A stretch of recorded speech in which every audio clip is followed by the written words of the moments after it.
Баршаңызға сәлем достар. Бүгін сіздермен Эльнура, бүгін сіздермен дәмі тіл үйретін ененің тілі тещин язык сауатын дайындайтын боламыз. Ол алдымен бізге баклажан қажет.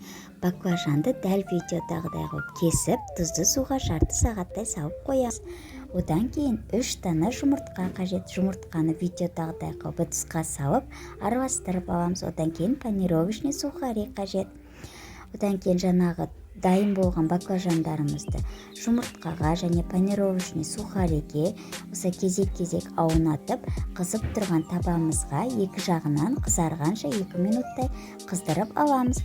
Барлық баклажандарымызды осылай дәл видеодағыдай қылып қыздырып дайындап аламыз. Одан кейін салмасын дайындаймыз. Салмасына бізге 3 дана сарымсақ және де майонез қажет болады. Осылай жақсылап араластырып аламыз. Одан кейін баклажандарымызды осылай дайындап аламыз. Баклажандарымыздың үстіне жаңағы соусымызды жағып, лист салат және қызанағымызды салып, осылай рулетиктерімізді осылай орап шығамыз.